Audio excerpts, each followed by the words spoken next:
All right, welcome everyone. We're Semblance of Sanity. I'm Caleb. I'm Jacob. And we're here for Kids on the Slope, Episode 1. All right, this is my new show that I've chosen for the bro slot on Tuesdays.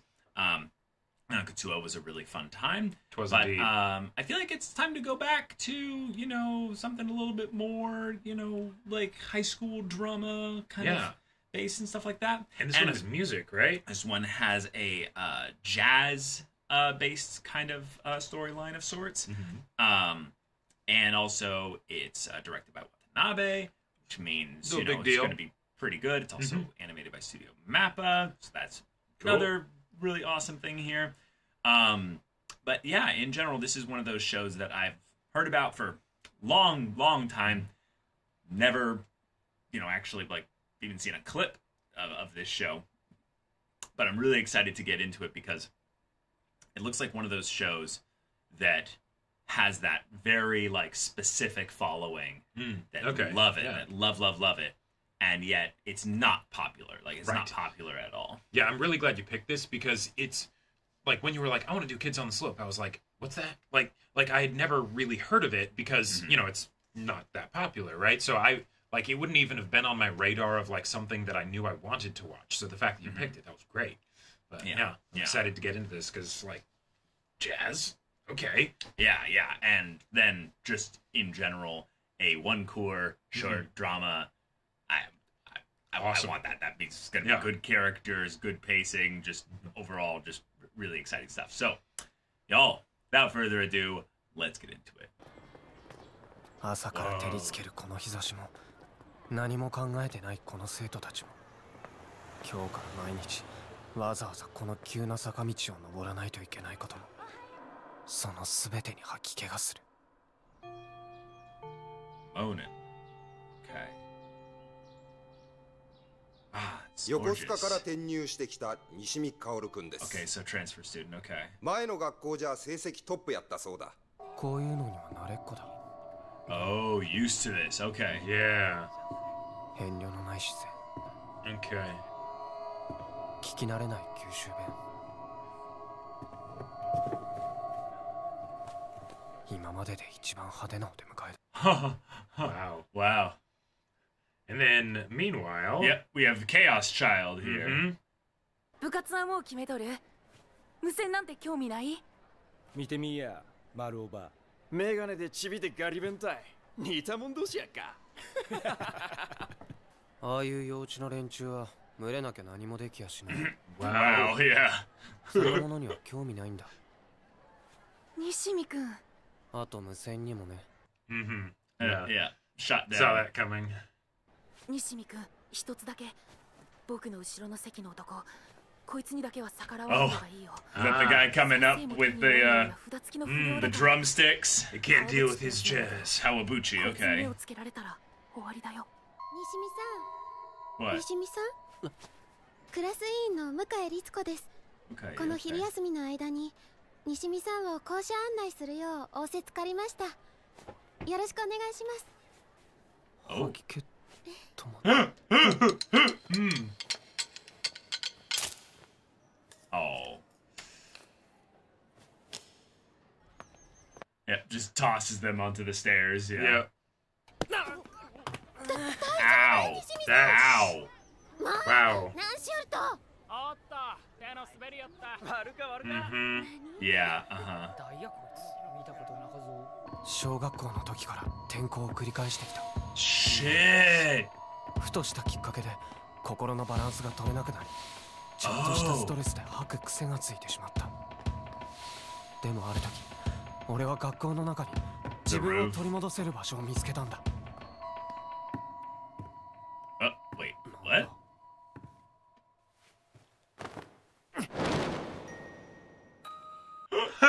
He's trying to get some sleep! Yeah!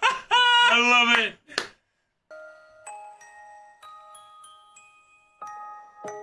やっと迎えに来てくださったんですか。あ、だやお前。なんやこんでは。なるほど。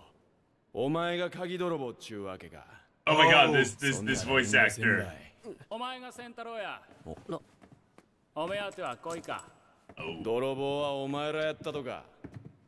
屋上は生い立ち3年きついんだもんだ。屋上の鍵が欲しいんだ。お前んごと青病炭はとっとと帰っとれ。恋は持っとけ。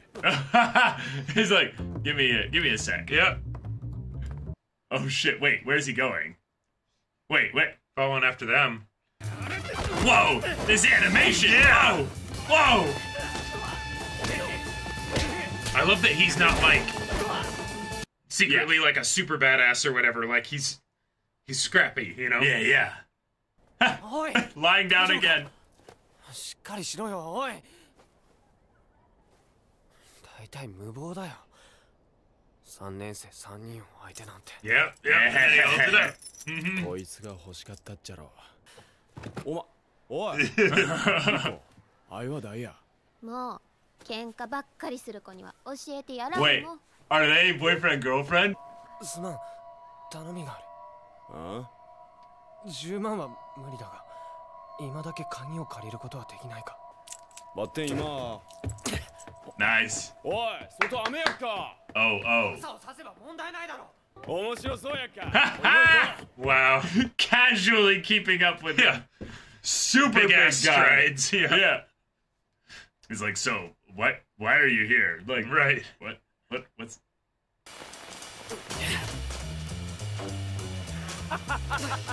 ついてくるな。ボン、お前も浴びてみろ。俺に構うな。なんだ怖がっとっとや。怖がっとったってなんもよかことなかぞ。もうお世話焼ける。保健室行ってタオル借りるよ。Yeah.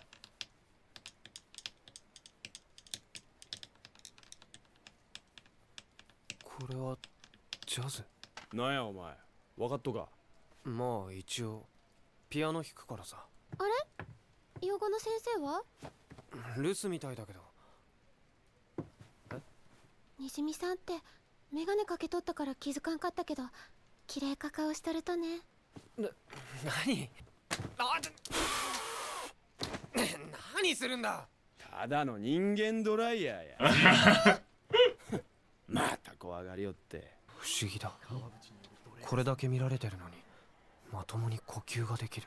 これはどういう魔法だ。Oh, the piano comes in. Yeah. Nice. Oh, I love it. すごいや、父さん。 Oh. 船乗りなのにピアノも弾けるなんて。カオル、またしばらく留守にするよ。 Shit. いい子でいられるね。ピアノを弾いてると嫌なことも父さんがいない寂しさも忘れていられる。 It's a nice 今日 piano は though. ずいぶん早起きね。ピアノ弾きたかと弾いてよかよ。でもこんな朝っぱらから。いやー、今聞きたかと。 She refers to herself in the third person. Yeah, お願い。You're carrying quite a tune yourself right there, you know? Hey. It's Claire de Lune, right? 父さん。There's something so relaxing about a piano.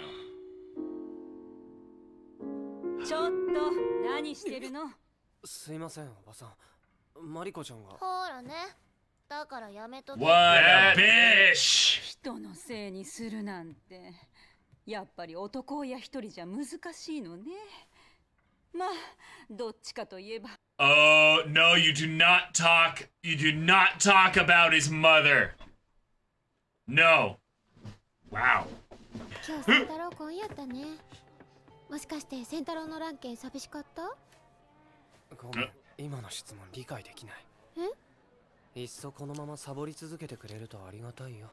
きっと西見さんなら Yeah. 仙太郎の友達になれるって思うとよ。向井さん、やめてくれ、そんな笑顔で。そしたらうちも西見さんのことカオルさんって呼ぼうかな。カオルさん、カオルさん、カオルさん。なんだこの響きは。あ、ごめん、勝手に。嫌なら。嫌じゃない、全然嫌じゃないよ。この町でクラシックを置いてるレコード屋さん知らないか。Hey, yeah. レコード？レコードならうちにいっぱいあるよ。うちに来たらよか。 You should come over. Meet my family. 誘ったよ。And the color scheme for it too. Oh, cool. Ah! And it looked like he was in the OP. I think so, yeah. Instruments. Yeah, he was playing the cello, I think.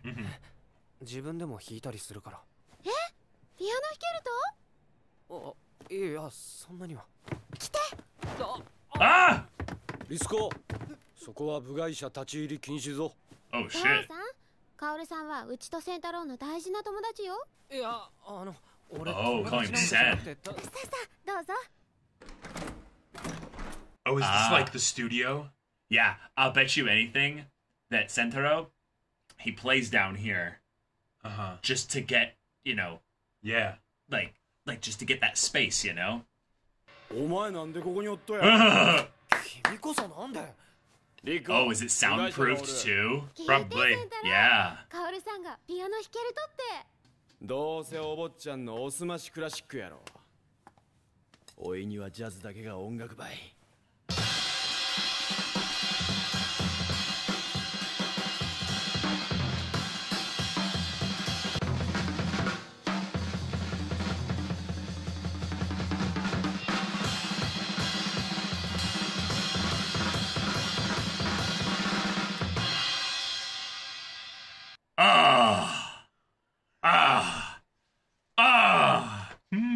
I've missed the sound of someone going off on the drum. リッコ、ここはジャズ以外禁止ぞ。ピアノならおいが代わりに弾いてやるばい。聞いてられないな。そうだな。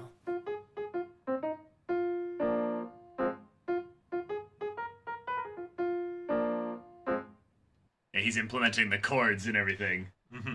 You gotta feel it, right? Yeah. Yeah. 聞こえんばい。ねえ、うちさ、二人の。Yeah. いや、リッコ、そりゃ無理ばい。こいつジャズは全く分かっとらんし、センスもなか。あんなもの、練習さえすりゃ。Oh yeah. カオルさん、また来てね。りっちゃん、あいつがさっきピアノで弾いた曲、なんて曲かわかる？線がピアノで弾けるとはこれ。Oh.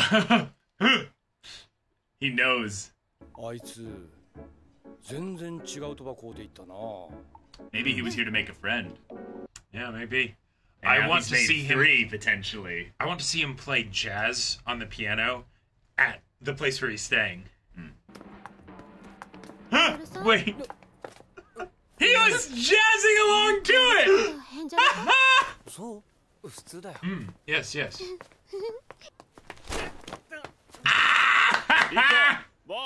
お先。 Oh my god. I love this show already. Yeah, this is oh my amazing. god. 俺の大嫌いな坂道を軽々と駆け下りていく。君にはその坂の先に何が見えているのか。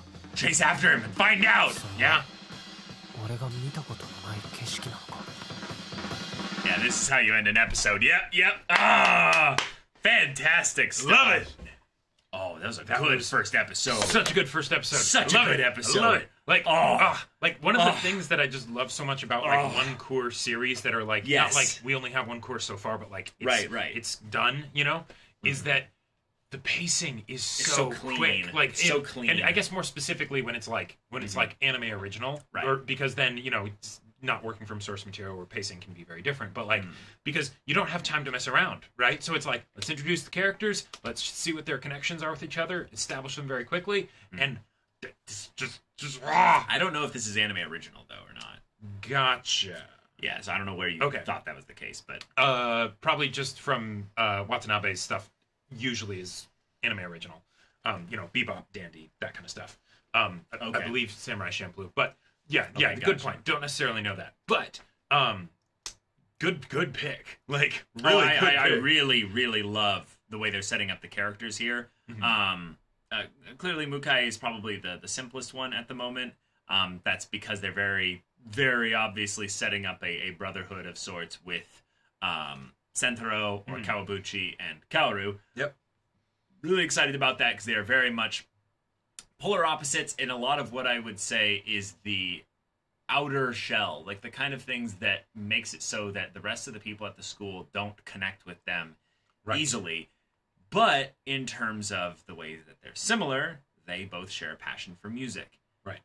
And yet they're also, again, opposites in that Centuro seems to have a handle on living life in a way that he enjoys it. Mm-hmm. And yet he is also dysfunctional within the society standards side of things. Kaoru is the one that is not really synchronized with life and enjoying it, but he is also, I would say, kind of slightly desynchronized from the society standard side of things as well. Even though he's doing really well at school, he keeps having to move a school a year, which is maddening. That's got to be hell. Yeah, I loved the way they used his mental health issues, in that it's a nausea-induced like thing, so it's like extreme anxiety, basically. Right. There's other things that it could be, of course, as well, and we'll probably learn more about his character and why this nausea exists, when it started, and all that kind of stuff. But the fact that what happened in this episode essentially removed it.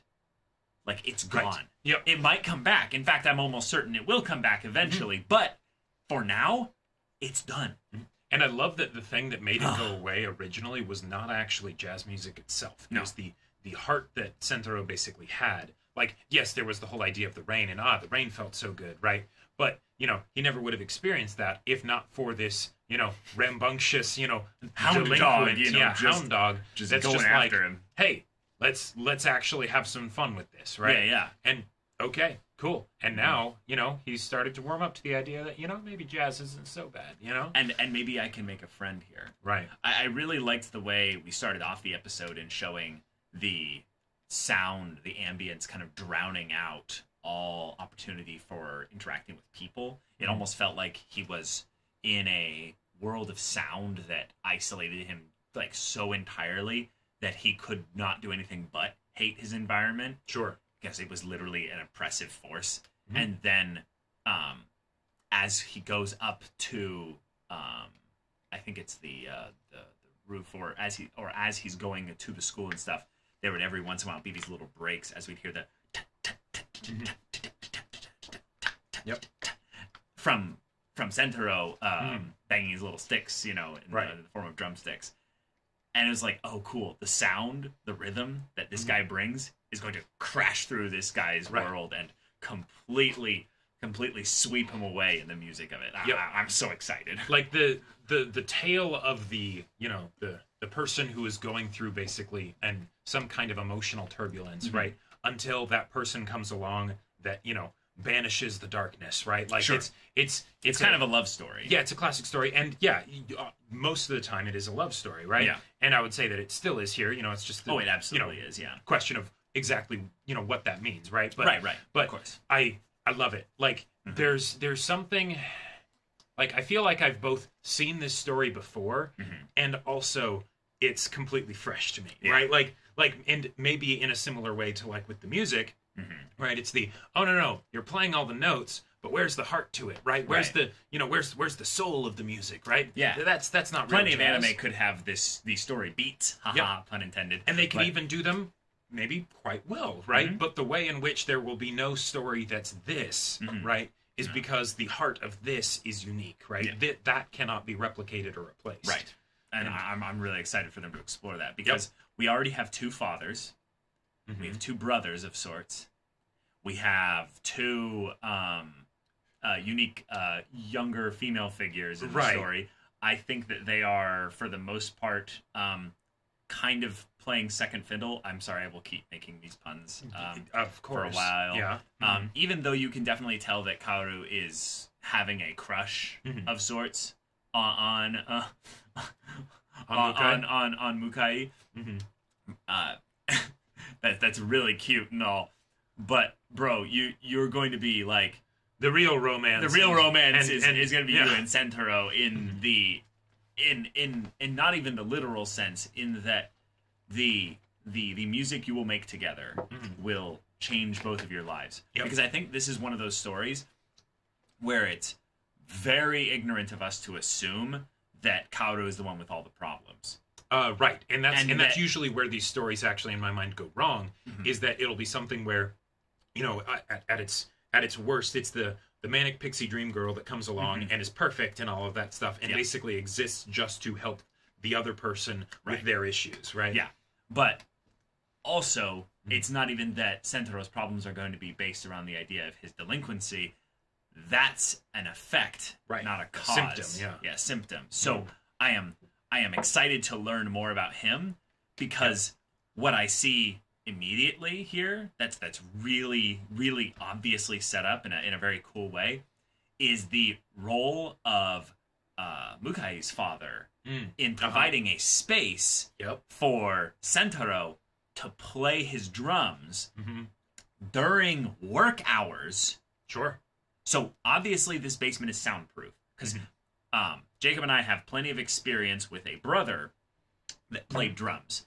And when you have someone that plays drums and they're not, you know, electrical with headphones and stuff, because those are expensive. Everyone knows. Everyone knows. Everyone in the neighborhood knows. Yeah. Drums are loud. And it's not just that they're loud. It's that in order to play them well, you can't just play for 10 minutes.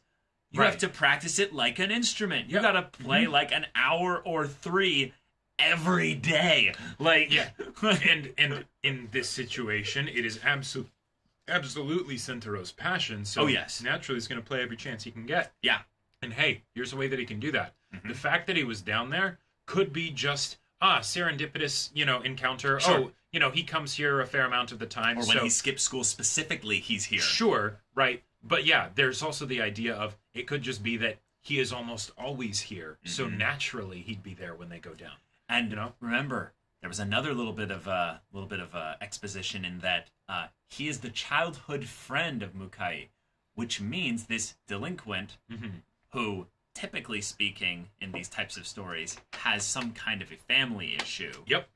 That's why the delinquency is usually a thing. Maybe he also needs a father figure that's just around, and this one provides him an opportunity to explore his passion, especially since there's another very long stretch here. Okay. But the fact that he sought out the fight in which he knew he was going to win in getting the keys, but he was still going to get thrashed physically. There's 3 of them. And they're bigger and stronger than him. Yeah. Makes me think of a very specific father-son dynamic that's not healthy. Right. And yeah. Just gonna throw that out there, because big guys like this that look for fights, generally it's for that's generally because maybe they've had a lot of experience with fights that weren't necessarily theirs to win. Yeah. And and if you think about like jazz, right? It's the like, I feel like the reason that Centuro would be like the character that was like the champion of jazz at the beginning of the show, right? Like Kaoru is getting sort of wooed into loving jazz, right? Right. But it's the kind of thing where it makes me think that Centuro would have had a very chaotic life, right? Oh. So it's finding the rhythm within the chaos, right? Because jazz is all about improvisation and things like that, right? That's true, yeah. So, like, doesn't necessarily have to have, like, a direct parallel to, like, details that are happening in his personal life.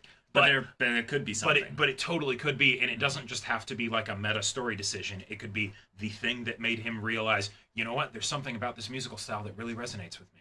Yeah, and I mean, storytelling is primarily to communicate, you know, an emotion, you know, emotional connection with the consumer of the story. Right. So in this case here, it might also be just a really clever choice to have the jazz be the focus, in that's going to be the story of the way both of their lives get transformed, is that they find a way to dance to a rhythm in the midst of, you know, static, in the midst of noise that is just chaotic and unending. So, and on that topic, I would be remiss if I didn't mention there, you know, when introduced to characters in real life situations, right, and especially when the setting is one that is kind of, you know, yes, we've seen anime in high school before, right? How do we make it so that the characters are then people that we really are emotionally attached to, and quickly? Well, you know, human antagonistic forces are really good ways to do that. And we got a few this episode. Like, we got the bullies at school, which is like, okay, yeah, and that was already seniors that are just lording their they're being dicks, people, basically, right? And they're kind of kind of But that combined with the whole thing of the father situation, that would be enough for me, right? Sure. But then on top of that, it's the because it's not that it's such a big deal that she did this. It's the idea that we know, because of the little bit of backstory that we got, the reason why his living situation is the way it is. He's living with his aunt and cousin, and probably more people there as well, in a really nice place. Yep. Well, you could tell that by the way they showed the little bits of the house that they did. Right. But he's not welcome at school, and even the little bits of opportunity he would have to be welcome with his extended family, taken the slightest bit advantage of just because she could. Right. Like, what a bitch. Like, it's something, like, yeah, just, like, we literally, for the notes, bitch. Like, you know, but, because it's just so awful, and I gotta say, I love that it was the person that refers to themselves in the third person, because that's just a thing it's a shtick that we don't like. It's a shtick that I do not like. I find it grating and annoying, and, like, very, like, bratty seeming. Well, I think it's intentionally done to show the childishness of the character. But I think the point that they're making about Mariko is that she's not that young. Right. She's actually like maybe probably around his age. Around like, his maybe, age, maybe like a little bit younger. Maybe 15, you know. Yeah. But, you know, very, very much like the spoiled princess, like, even with how the hair, like, bobbed and stuff as she walked down the stairs, it's like, yeah, there's solid matter to this hair, you know, right? Like, and then the whole thing of, like, oh, play for me, I want you to play, and immediately throwing a tantrum. And then it's like, okay, fine, he does it. Almost not even necessarily because he trusts that she'll hold up her end of the thing, but it's just to get her to shut up. Yeah, please stop, right? And then mom comes in, and he's like, she told me to do it. Immediately is like, oh, how, you know, like, how dare you try and pin the blame on someone else? And then starts digging into his family.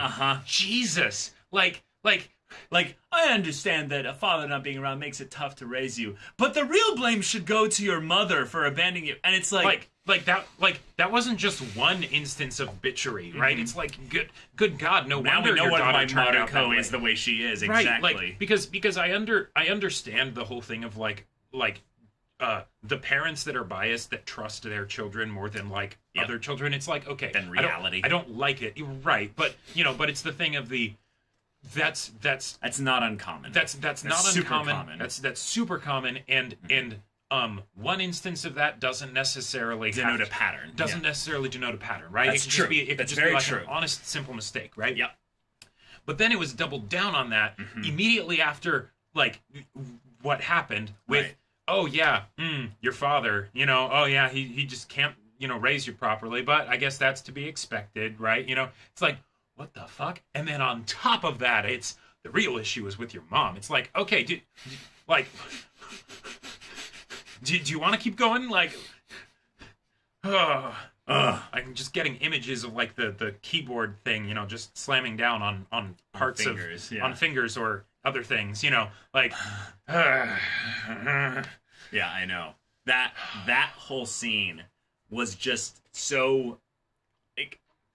Efficiently just delivered to give that maximum amount of nasty and also empathy for us, for Kaoru, as we're like, oh my god, which then makes me for you, man, so excited that he's found this other place that might be this new home, new family, etc. Like, even with the, you know, the dad that's like, no, that's no, only like we don't let just anybody go down there. It's like, no, he's a close friend of mine and Centuro's. And she's like, oh, well, the way even the dad said, wait, Sen?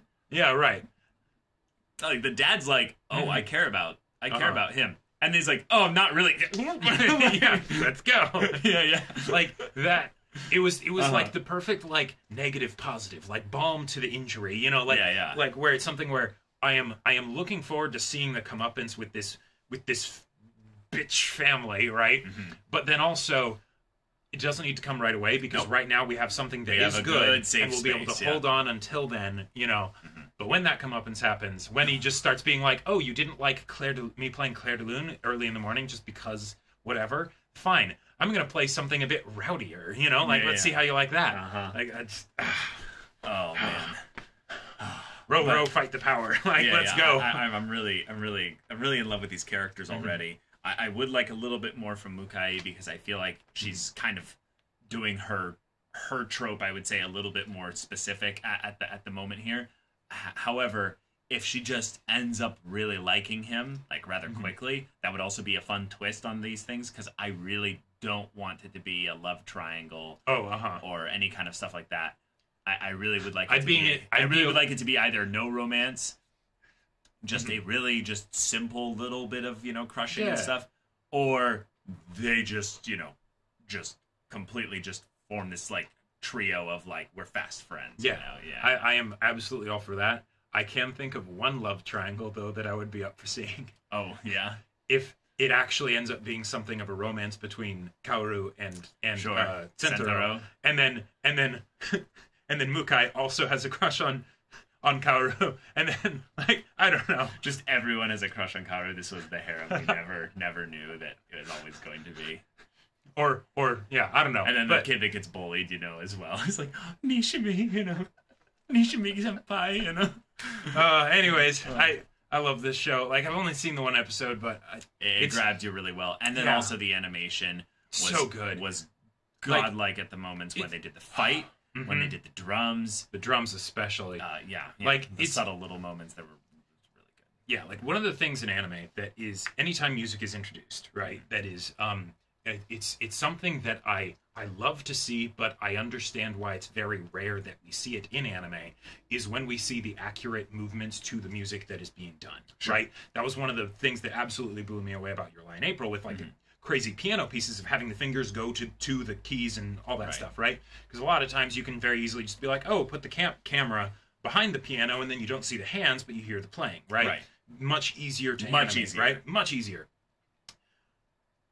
And oh boy, that drum sequence, hand and finger animation. Like, those are not easy. And damn, it was fluid. It looked good.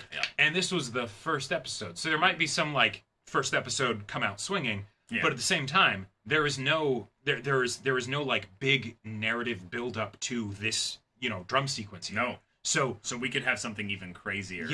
With narrative build-up later on in the show. Exactly. But, y'all, thank you so much for watching this episode's reaction and discussion. If you want to see the next episode's reaction and discussion right now, though, go check out the link in the description below for our Patreon. You can get an early access there. You can watch full-length timer reactions there, and all this comes with Discord access, so you can chat with us in the community there about this show, about anime in general, and also be sure to check out our Twitch channel. We stream every weekday. The info's in the description. Yes, if any of that interests you, we'll see you there. But until then, we're Semblance of Sanity. I'm Caleb. I'm Jacob. And we'll see you all next time.